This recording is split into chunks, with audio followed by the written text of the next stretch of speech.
Hey, good morning, afternoon, evening, wherever you are at and whenever you're watching this. I hope you're doing well. If it's your first time here, hi, hello, welcome. My name is currently living in the UK and just sharing life, sharing life after living the witness faith and what that's like, with more of a focus on the moving on rather than what's currently happening in the witness community. So this is a very impromptu video, not one of those sort of proper sit down ones. And I missed the live for January last week. That was the first live we've not done, but I was in no state to do a live last week. I was in no state for that. So I thought I'll sort of do something similar today. It's going to be pretty short. It's not going to be very long because it's quite late here, and then tomorrow is Monday. So I wanted to keep it short. I hope everyone's doing well. If you waited last week, my apologies. I'm sorry. I did not create an event though, so hopefully that was enough to see that there's nothing going on. The thing is, I am not yet at the number of subscribers where the community tab is open to me, where I can actually put a text out or to say, the live is cancelled. So when we get to that point, I can share information like that, but I hope everyone's doing well. So to briefly touch base on January, it's that month after all of the fun stuff usually anyway happens. So you've had all of the festivities, it's like we get into festive mode from about September, October sort of thing, and it kind of runs through to the end of the year. And then January is like get back to normal kind of thing, where it's cold, it's an interesting month. I actually had quite a good number of weeks off work as well, so there wasn't that much happening. It was rest that was needed. It was family time that needed to be spent with my 8-year-old, who we all had a heck of a year in 2020, right? And just spending some time with him there and just not think about much. So that was really good. I highly recommend, if possible, just that sort of time where there's not too much planned. It's just you taking stock, having a break, and just slowing things down. So that's what happened for a lot of January. Of course, for the sort of global picture across the pond there.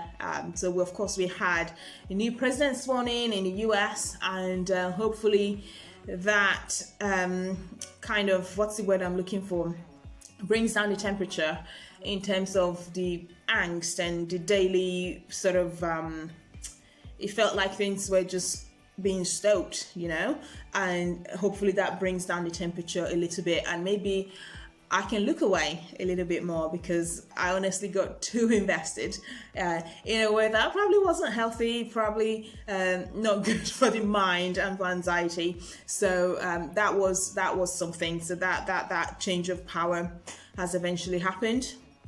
I know that some of the fallout is still ongoing as we speak, but hopefully it brings the temperature down a little bit.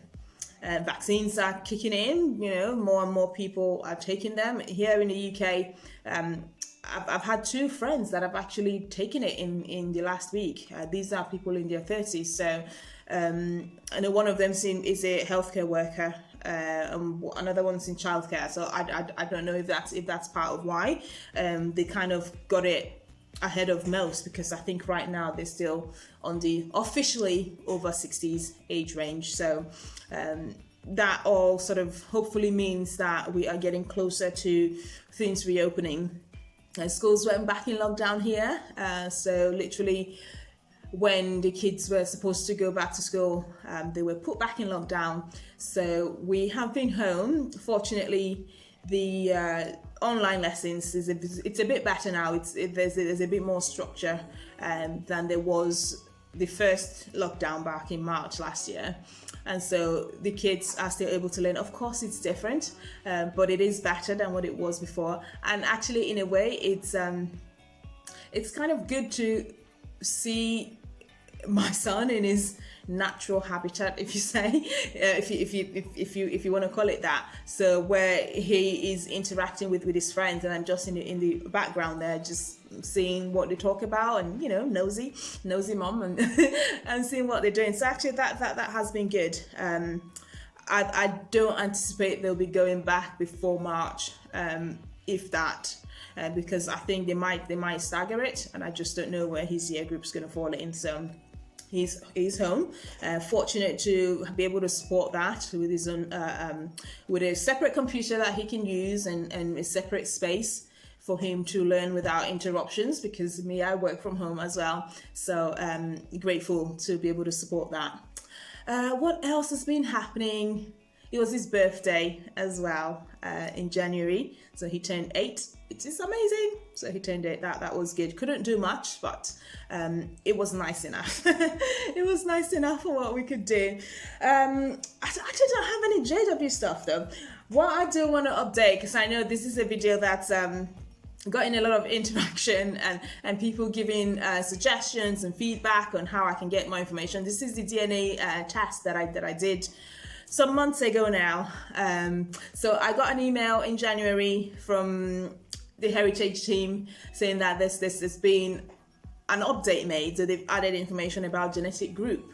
And so I go in, and if you recall, I will insert a video here of what the results were. Okay, I'll put it right here.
Okay, so what was added onto that is the bit about Bermuda. So apparently the Nigerian portion of the DNA is linked to Afro-Caribbeans in Bermuda between, I think it was 1900 and 1950. So I'm not sure how that works, but I thought, it'd be good to share that sort of extra bit of information that I have. I can't say I know much about Bermuda, so since I saw that, I've been trying to have a look to see, what else, what it's like, and it's definitely somewhere that I think I might want to visit, at some point, somewhere warm, especially at a time like this. That is something to look forward to. So if any of you know anything about Bermuda, let me know. Let me know if you know anything about sort of how that history may have worked out, by all means let me know. This thing definitely gets more and more interesting with each day. I remain surprised with the result that I got, but hey ho, that's not changed yet. So yeah, like I said, this is very informal, very impromptu. I am just trying to look after myself. I'm gonna share this, is fine. So I'm officially back in therapy, if I haven't mentioned it before. Officially back in. It feels like time to go back and see what else we can unpack, see what else we can sort through. It's like I kind of dip in and out of it, depending on what's needed at the time, and then I take a pause, and yeah, we are back in officially. So went back into that towards the end of January, and I think I've got a really good lady.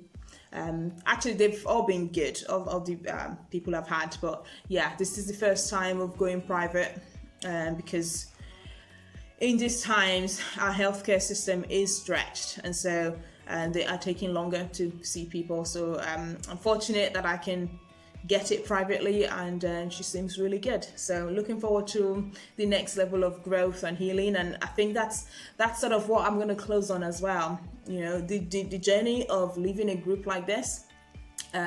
Be compassionate with yourself, with however long it takes you to shake off what's left behind. For some people, it's quick, you know, they leave and they're off and away, depending on what your experience within the faith was like. Because yes, even though there are a lot of similarities, there are also differences as well in the kind of experiences that people had, depending on what their actual family was like, what their congregation was like, who the people they had around them, their culture surrounding their families and things like that. And so the experiences can be different. So there is no one size fits all for how the process of leaving and living as normal as possible in life. You know, there is no one script it has to follow. If it goes like this, you know, instead of like that, you know, it's all okay.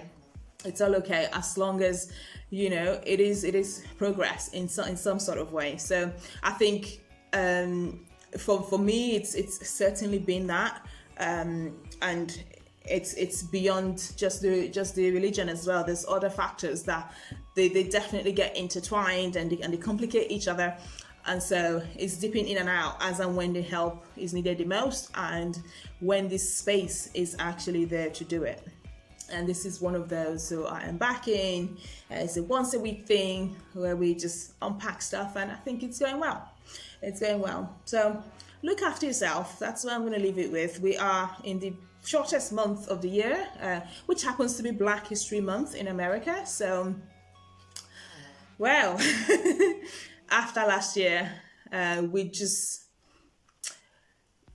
hope that things are beyond perfunctory, that we all come away from all that really looking at ourselves and whatever biases we might have, and consciously, unconsciously, I truly believe that a lot of the time is unconscious bias, a lot of the things that happened, but with more awareness from the events of the last year, sort of coming up to now, I hope that that work is built upon and even take things deeper. Here in the UK, our Black History Month is in October, so we are still a way away from that. But yeah, okay. Have a fantastic week ahead. If you watch this before the week starts, and look after yourself, and I will speak to you on the next one. Take care.